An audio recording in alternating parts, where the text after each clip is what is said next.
যখন তখন মিষ্টি খেতে ইচ্ছে করলে বাড়িতে থাকা সামান্য উপকরণ দিয়ে এই মিষ্টিটা বানিয়ে ফেলতে পারেন। একদম নরম পাকের এই মিষ্টিটি খেতে ভীষণ ভালো হয় আর বানানো একেবারে সহজ। খুব বেশি একটা সময়ের প্রয়োজন পড়ে না এবং কোনো রকম ছাঁচের প্রয়োজন হবে না। নমস্কার, কাকলিস কিচেন অ্যান্ড লাইফস্টাইল চ্যানেলে আপনাদের সবাইকে স্বাগত জানাই। মিষ্টিটি বানানোর জন্য আমি এখানে 100 গ্রাম ছোলার ডাল নিয়েছি আর আমি ছোলার ডালটাকে ভালো করে ধুয়ে প্রায় 2 ঘন্টার মতো ভিজিয়ে রেখেছিলাম। এখন দেখুন ছোলার ডালটা খুব সুন্দরভাবে ভিজে গেছে। এখন এটাকে সেদ্ধ করে নিতে হবে। তার জন্য গ্যাসের মধ্যে একটা প্রেসার কুকার বসিয়ে করে দিয়েছি। অল্প একটু জল দিয়ে ছোলার ডালটা দিয়ে দিচ্ছি আর ঢাকনাটা বন্ধ করে প্রায় 3টের মতো সিটি ভাজিয়ে নিতে হবে। আপনারা চাইলে কড়াইয়ের মধ্যেও ডালটা সেদ্ধ করে নিতে পারেন, তবে প্রেসার কুকারের মধ্যে সেদ্ধ করলে খুব তাড়াতাড়ি সেদ্ধ হয়ে যায় আর খুব সুন্দরভাবে সেদ্ধ হয়ে যায়। দেখুন ডালটা কত সুন্দরভাবে সেদ্ধ হয়েছে। এবার ডালটা জল ঝরিয়ে নিতে হবে।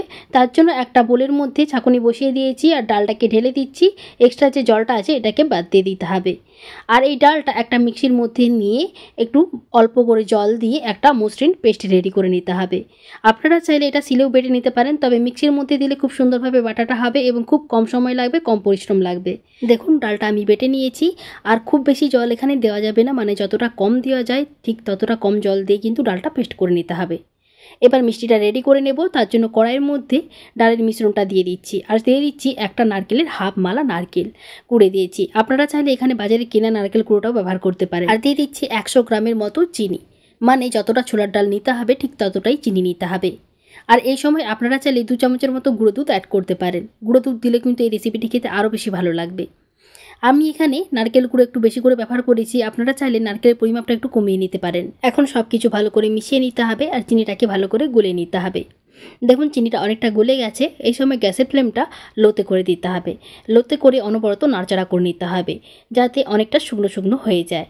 আমি যেহেতু নরম পাকের মিষ্টিটা বানাচ্ছি তাই এই প্রসেসে বানাচ্ছি, তবে আপনারা যদি মিষ্টির পাকটা একটু বেশি করতে চান সেক্ষেত্রে নারকেল আর চিনিটাকে লো আছে ভালো করে ফুটিয়ে চিনিটাকে একটু পাকিয়ে নিতে হবে। তারপর ডালের মিশ্রণটা দিয়ে ভালো করে মিষ্টিটাকে রেডি করে নিতে হবে। সেক্ষেত্রে মিষ্টির পরিমাণটা আর একটু বাড়িয়ে নেবেন। এখন আমি এর মধ্যে অল্প একটু এলাচের গুঁড়ো দিচ্ছি ফ্লেভারের জন্য। আবার ওইটাকে ভালো করে নেড়েচেড়ে একটু শুকনো করে নিচ্ছি। যখন মিশ্রণটা ঠিক কড়াই ছেড়ে এরকমভাবে উঠে আসবে তখন একটু হাতে নিয়ে চেক করে দেখে নেবেন। যখন মিশ্রণটা একটু হাতে নিয়ে দেখবেন যে কোনোভাবে হাতে লেগে যাচ্ছে না, গোল হয়ে যাচ্ছে খুব সুন্দরভাবে, তখন বুঝে নিতে হবে মিষ্টির পাকটা ভালোভাবে এসে গেছে। তখন গ্যাসের ফ্লেমটা বন্ধ করে দিতে হবে আর মিশ্রণটাকে একটা পাত্রের মধ্যে নামিয়ে একটু ঠান্ডা করে নিতে হবে। মিষ্টিটাকে প্রায় 5 মিনিটের মতো রেখে দিয়েছিলাম। এখন অনেকটাই ঠান্ডা হয়ে গেছে, তবে হালকা গরম আছে। এই সময় হাতে অল্প একটু ঘি লাগিয়ে নিতে হবে আর মিষ্টির মিশ্রণ থেকে অল্প একটু নিতে হবে। গোল করে এরকমভাবে চাপটা করে নিতে হবে। এবার একটা ছুরির সাহায্যে ধার দিয়ে ঠিক এরকমভাবে কেটে একটা ডিজাইন করে নিতে হবে। আমি এখানে ছুরি দিয়ে ডিজাইনটা করে নিচ্ছি। আপনারা চাইলে টুথপিক বা কোনো কাঠি দিয়েও কিন্তু ডিজাইনটা করে নিতে পারেন। আবার যদি হাতের কাছে কোনো ছাঁচ থাকে ছাঁচ দিয়েও কিন্তু এই মিষ্টির ডিজাইনটা করে নিতে পারেন। চাইলে আপনারা ডিজাইন না করে এমনিও রাখতে পারেন। এবার মিষ্টিটা দেখুন আমার খুব সুন্দরভাবে রেডি হয়ে গেছে। আমি আর একটু ছুরি দিয়ে ঠিক এভাবে একটু ডিজাইনটা করে নিচ্ছি যাতে দেখতে ভালো হয়। মিষ্টিটা আমার একেবারেই রেডি হয়ে গেছে। এখন আমি এর মধ্যে অল্প একটু কিশমিশ দিয়ে দিচ্ছি। এখানে কিছুটা পরিমাণ কিশমিশ নিয়েছি, একটা দানা দিয়ে দিচ্ছি। এরকমভাবে আমি সমস্ত মিষ্টিগুলোকে রেডি করে নিচ্ছি। আর এভাবে রেডি করলে দেখুন কত সহজে রেডি হয়ে যাচ্ছে, কোনো রকম ছাঁচের প্রয়োজন পড়বে না, খুব সহজে হাতে তৈরি হয়ে যাবে। দেখুন সব মিষ্টিগুলো আমি রেডি করে নিয়েছি। এবার আপনাদের একটা মিষ্টি কেটেও দেখাচ্ছি। দেখুন কত সুন্দরভাবে রেডি হয়েছে।